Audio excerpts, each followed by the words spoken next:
राहुरीकरांना आता नगर, पुणे, संगमनेरला जाण्याची गरज नाही।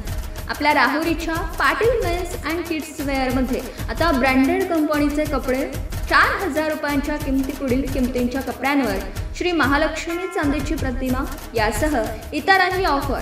तर मग एकदा भेट द्या राहुरीच्या Patil men's wear and kids वेअरला।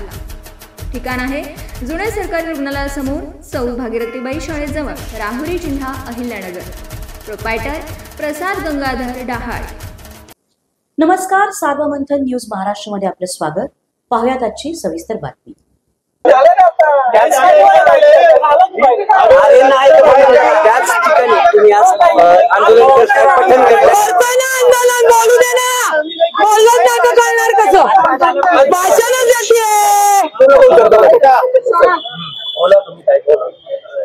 मुळामध्ये काल अचानक दिवाळीच्या शुभ मुहूर्तावर खासदार मेधा कुलकर्णी यांनी इथं येऊन जी स्टंटबाजी केली त्याला विरोध म्हणून आणि एक खासदार जबाबदार लोकप्रतिनिधी असताना सुद्धा बेकायदेशीर कृत्य त्यांनी जे केलं ते बेकायदेशीर कृत्य असं हिंदू मुस्लिम समाजात तेढ निर्माण करणे, पुणे शहरातली सामाजिक सलोखा बिघडवणे ही घटना त्यांनी केलेली आहे। म्हणून त्यांच्यावर गुन्हा दाखल झाला पाहिजे। आता त्यांनी जो ट्विट केला की आमची मुस्लिम भगिनी नमाज पढ़ते आतमध्ये वगैरे, मुळामध्ये हा शनिवारवाडा मराठा सम्राट पेशव्यांचा मुख्यालय होतं। पेशव्यांनी हे विजयाचंच प्रतीक आहे। हे पेशव्यांनी छत्रपती शाहू महाराजांकडनं परवानगी घेऊन इथे मच्छी बाजार बसायचा त्यांच्याकडनं विकत घेतली। आणि ही जी काही मजारच्या विषयी ते काल बोलले की कुणी येतं, मजार बांधतो, हिरवा रंग देतात, हे करतात, तर ही मजार मी आज पूर्ण जबाबदारीने सांगते, 1936 मध्ये पुरातन विभागाने प्रत्येक पुणे शहरामध्ये जिथे जिथे पीर आहे किंवा दर्गा आहे त्याच्या नोंदी आहेत। जसं मुस्लिम समाजाच्या दर्गाची नोंद आहे तसं हिंदूंच्या पण मंदिरांच्या नोंदी आहेत।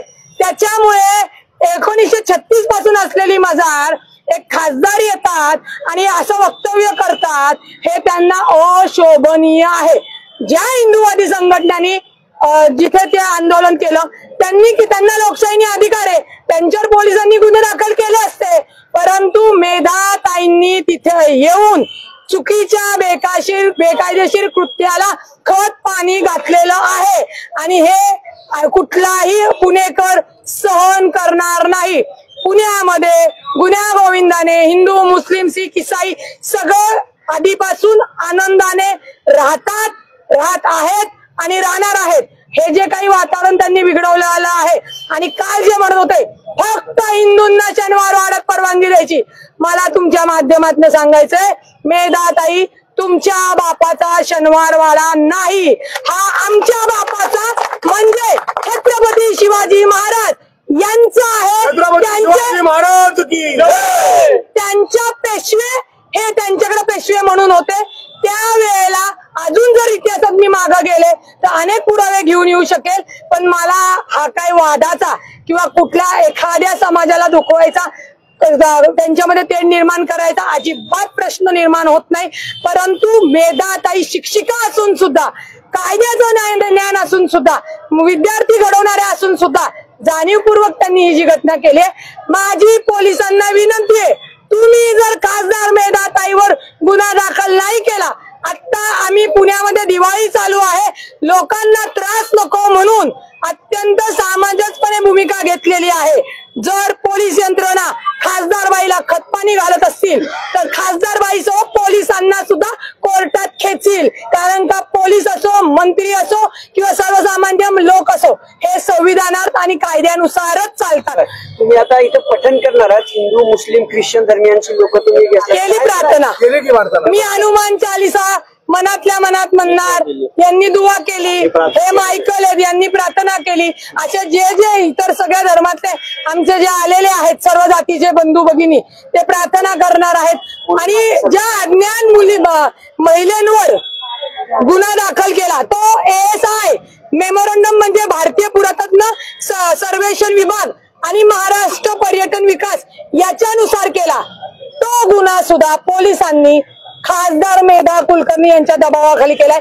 तो ऍक्ट काय सांगतो की असं कोणतं कृत्य जे पुरातन मध्ये आहे त्याला त्याच्या संरक्षणाला बाधा येते.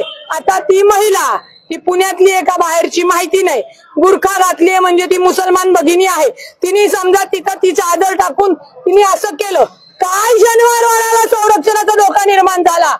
अरे लाज वाटली पाहिजे त्या मेधा कुलकर्णींना की तुम्ही काय वागताय. कुठल्याही जाती धर्मातली महिला असो, तुम्हाला जर त्याच ठिकाणी, आता आपले नव्हते कोणी, नाही तर मला आधी कळलं असतं तर नमाज ती भगिनी पठण करत होती, तिच्या शेजारी मी मोठं गीता घेऊन आले असते आणि वाचली असती. त्याच्यामुळे नको त्या तेढ निर्माण होईल अशा गोष्टींना खासदारांनी विनाकारण हवा देऊ नये आणि त्याच्यामुळे त्यांनी ते बेकायदेशीर कृत्य केले म्हणून त्यांच्यावर गुन्हा दाखल झाला पाहिजे.